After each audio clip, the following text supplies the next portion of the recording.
धनवार के पूर्व विधायक सह माले नेता राजकुमार यादव ने प्रेस वार्ता आयोजित कर केंद्र सरकार पर हमला बोला है। उन्होंने लोकसभा में पेश किए गए one nation one election bill का विरोध करते हुए कहा कि यह बिल पास करवाकर भाजपा पूरे देश में छोटी राजनीति पार्टियों को खत्म कर तानाशाही शासन करना चाह रही है।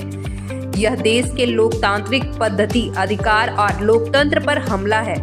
उन्होंने मोदी सरकार पर दलित, आदिवासी, पिछड़ा विरोधी नीतियां लाकर संविधान पर हमला करने का आरोप लगाया है। वहीं उन्होंने गृह मंत्री अमित शाह द्वारा राज्यसभा में डॉक्टर भीमराव अंबेडकर के ऊपर की गई टिप्पणी पर भी नाराजगी जताई है।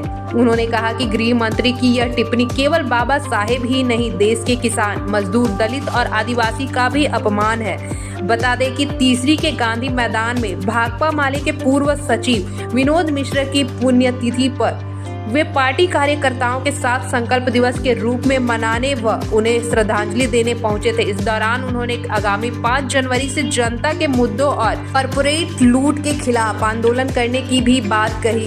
इसके साथ ही उन्होंने अन्य कई मुद्दों पर बेबाकी से अपनी बातों को रखा। दोबारा अभी हमको एक अल्टीमेटम दिए हैं, आवेदन दिए हैं। इसमें बड़े पैमाने पर वो CMI की ज़मीन हो, सरकारी ज़मीन हो, गैर मजुरवा ज़मीन हो, यहाँ के अधिकारियों की मिली भगत से पूरी ज़मीन को जो है सो लूटी जा रही है। यहाँ तक कि कृषि विभाग का हाई कोर्ट के आदेश के बावजूद भी नापी नहीं किया गया है। और इस तरीके से पूरी एक झारखंड में, खासकर तीसरी में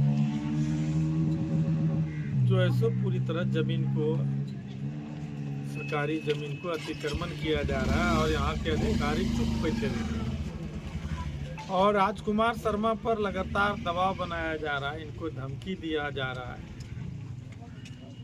तो ये कहिए कि लोगों को आवाज़ को दबाने की जो एक साजिश है, इसको भाकपा माले पूरी तरह से मतलब जो है इसको कंडेम करती है, इसकी निंदा करती है।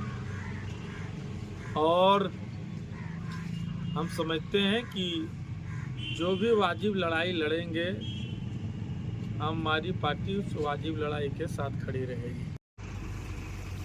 हमारे CPI-ML लिबरेशन के सबसे जो हमारे महासचिव कॉमरेड विनोद मिश्र, जो आज उनकी पुण्यतिथि है, और कॉमरेड विनोद मिश्र के पुण्यतिथि को आज हम लोगों ने संकल्प दिवस के रूप में मनाया है। वन नेशन वन इलेक्शन ये देश के लोकतांत्रिक पद्धति पर हमला है, लोकतांत्रिक अधिकार पर हमला है। देखिए, झारखंड में एक चुनी हुई लोकतांत्रिक सरकार है और पूर्ण बहुमत से इंडिया गठबंधन की सरकार बनी है। और जिस तरह से जनता ने इंडिया गठबंधन को जनादेश दिया है, तो इस जनादेश को हम सम्मान करते हैं। लेकिन साथ ही साथ जिस उद्देश्यों के लिए, जिस आकांक्षाओं को पूरा करने के लिए झारखंड के